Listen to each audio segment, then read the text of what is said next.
Newton's first law notes. I can describe applications of Newton's first law. Starter. Which of the following best describes the velocity of an object? Remember, velocity is speed with direction. So 30 meters per second east would be the best description, because here is your speed, 30 meters per second. Remember, speed is distance divided by time. So your distance is meters and your time is seconds. Then add a direction and you're describing velocity. Here, this would be incorrect because you have distance, but you don't have time.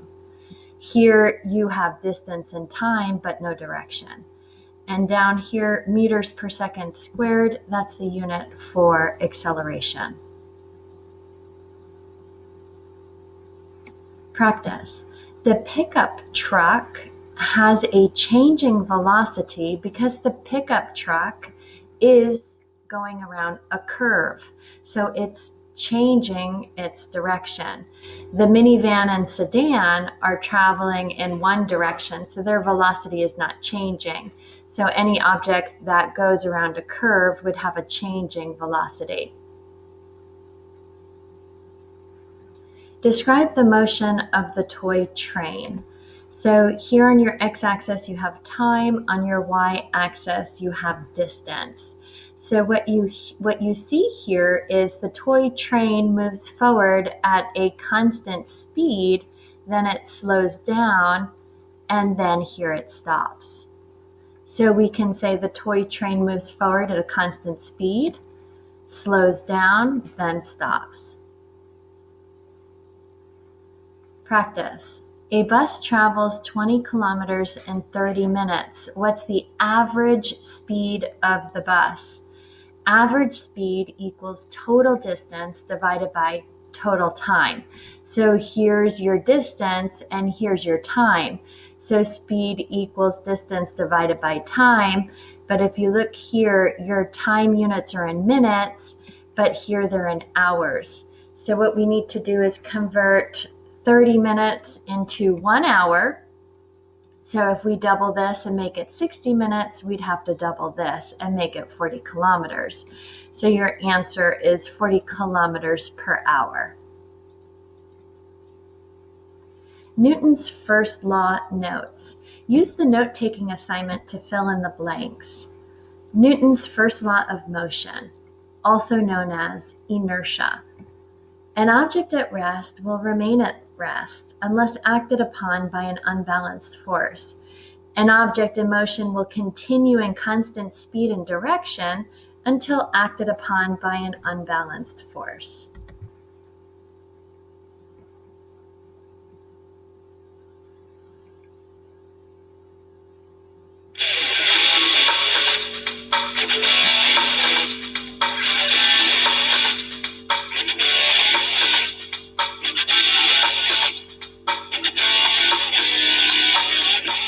Hi, my name is Bill Robertson, and you might know me better as Dr. Skateboard. Welcome to Dr. Skateboard's Action Science, a video series where we explore the concepts of physical science and how they relate to skateboarding and BMX. This video segment covers Newton's laws. Sir Isaac Newton put forward some groundbreaking science back in the day, and now we can explore these laws through skateboarding and BMX. So let's check out Newton's laws. There are 3 of Newton's laws of motion to explore in the area of physical science, and they incorporate concepts found in the videos on motion and forces.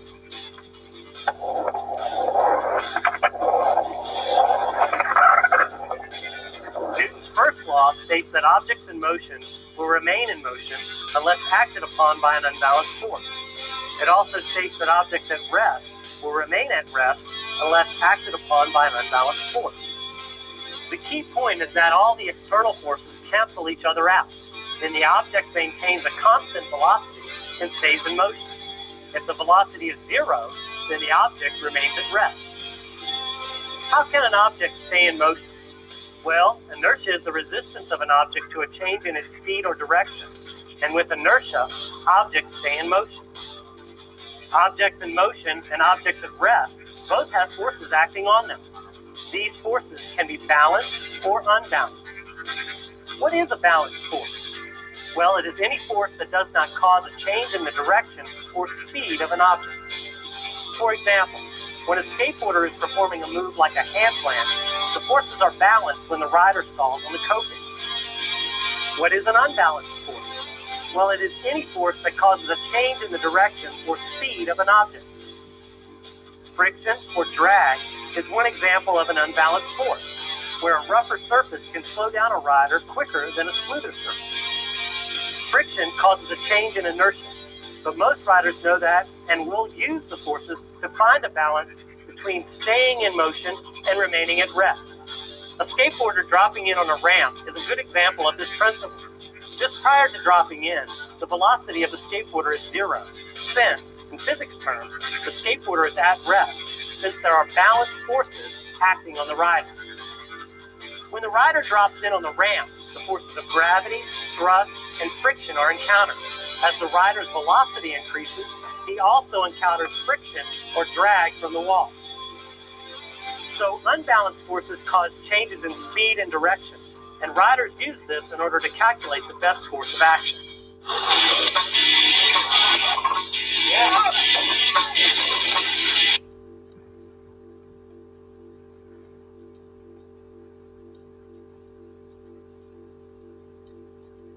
If an object is in motion, it will continue moving in the same direction until a force changes its motion.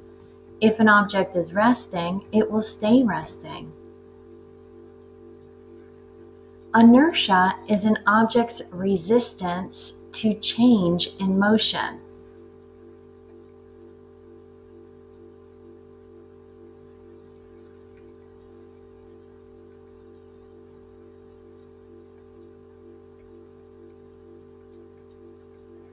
Professor Dave here. Let's talk about Newton's first law.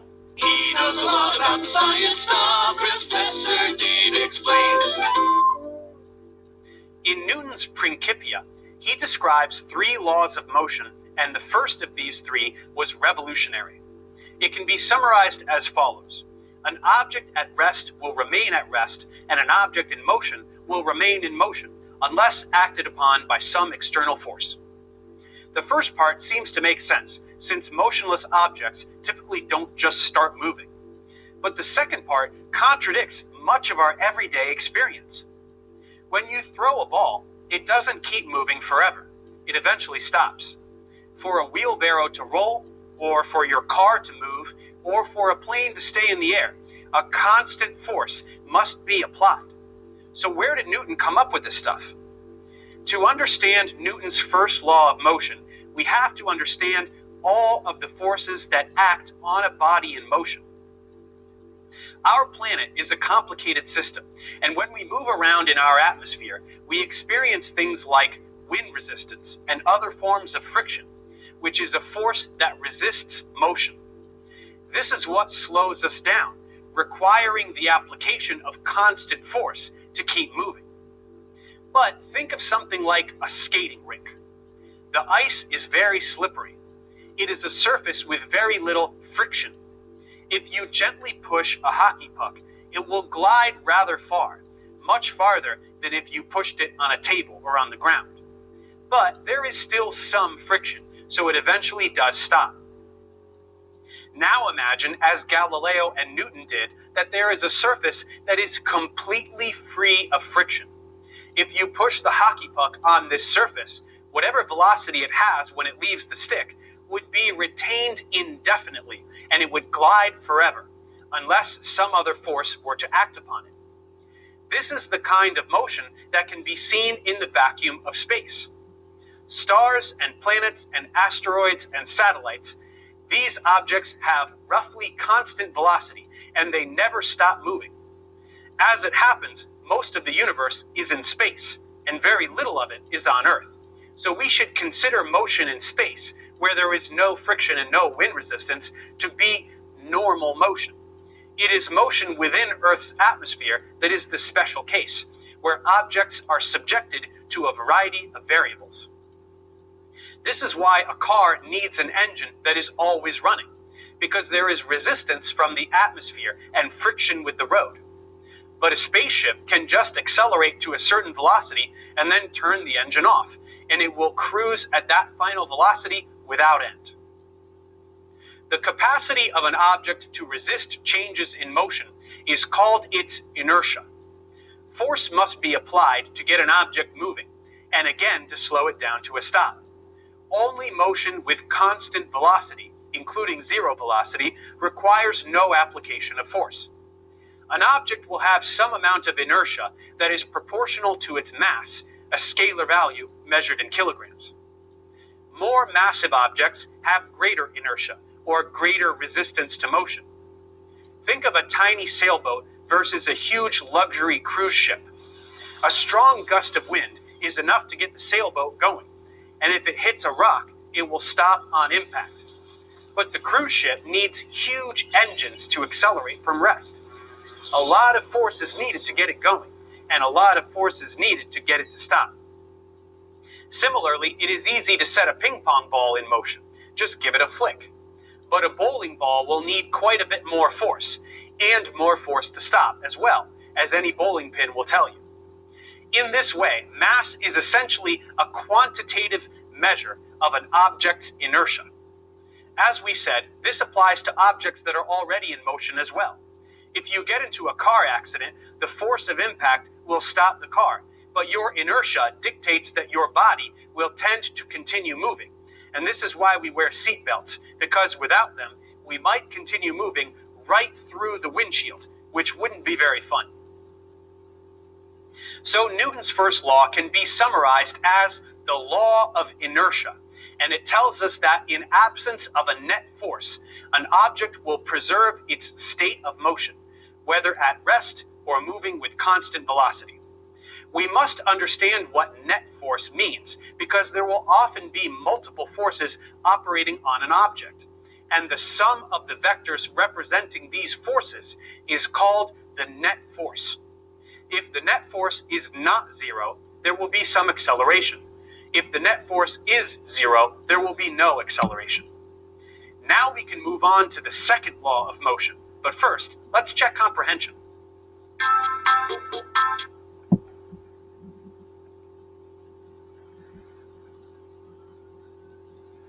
Some objects have more of a tendency to resist change than others. It takes more force to change an object's motion if it has a large mass. It takes less force to change the motion of an object with less mass. Mass is the amount of matter in an object, and a measure of an object's tendency to keep doing what it's doing, which is called inertia.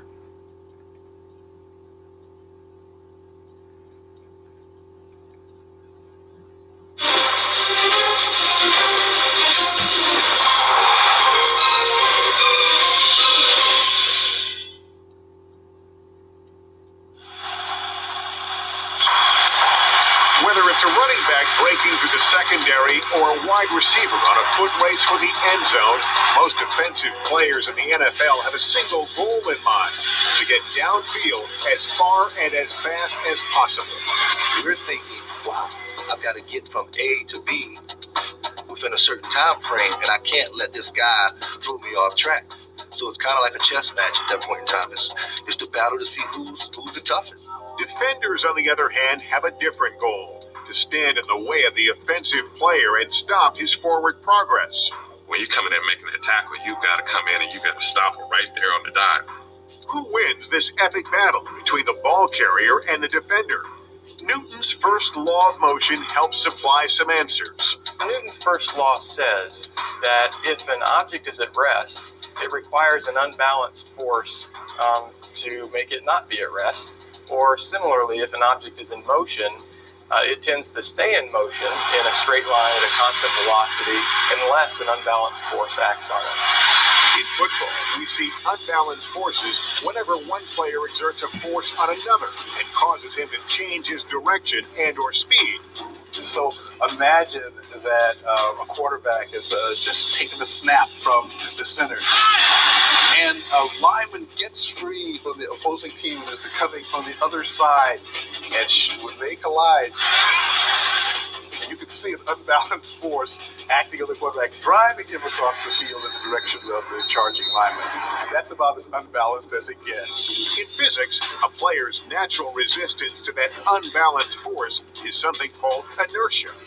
On the football field, you can think about inertia as being a running back who's already in motion, doesn't want to change the fact that it's already in motion. So it's going to take some external unbalanced force, i.e. a defensive player, to stop that running back.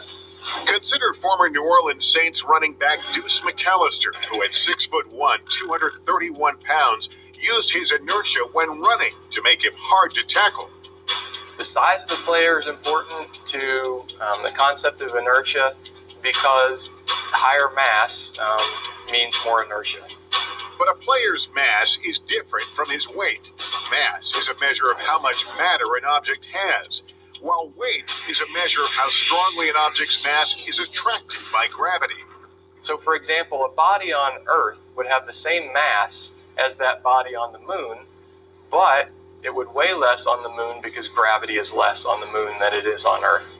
NFL players with more mass have more inertia and are harder to move off their path. This concept even works on a quarterback sneak, when a quarterback uses the combined mass of his entire offensive line to gain a yard or two. If you've got an offensive line that can overpower the defensive line, that's just what you do. You get on their hip and you just fall, and you just ride that wave forward. In the NFL, whenever players go head-to-head, it's Newton's first law of motion that helps determine who will win the battle of the gridiron.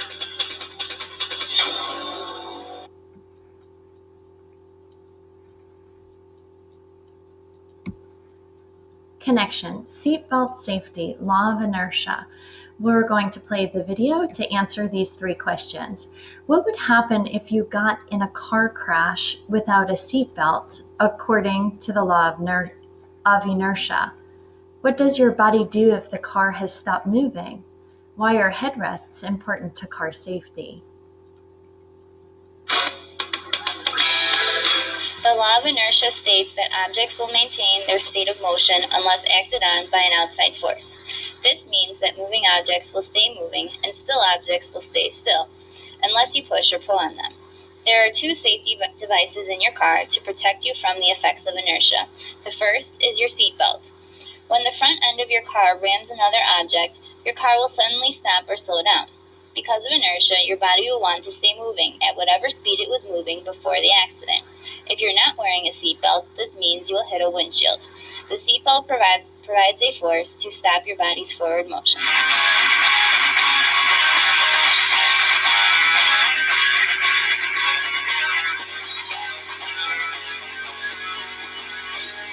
The second safety device in your car is a headrest.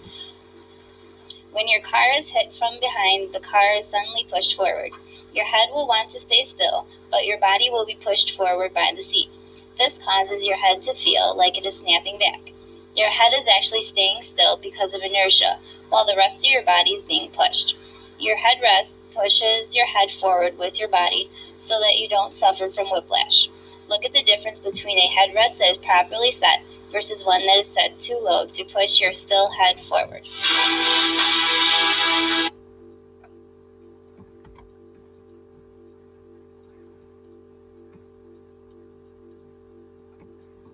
Newton's first law applied.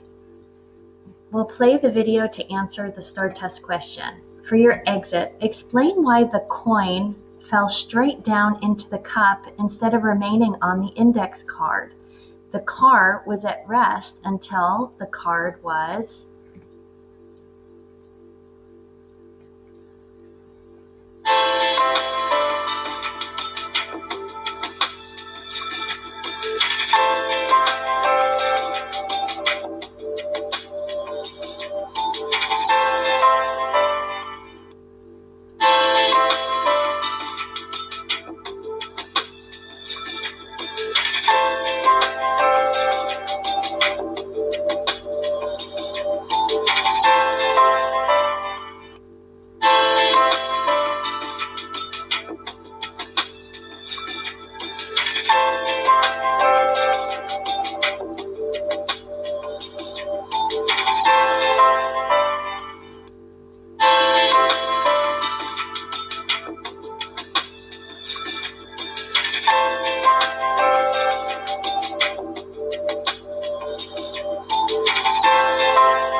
So if we explain why the coin fell straight down into the cup instead of remaining on the index card, the coin was at rest until the card was affected by an unbalanced force.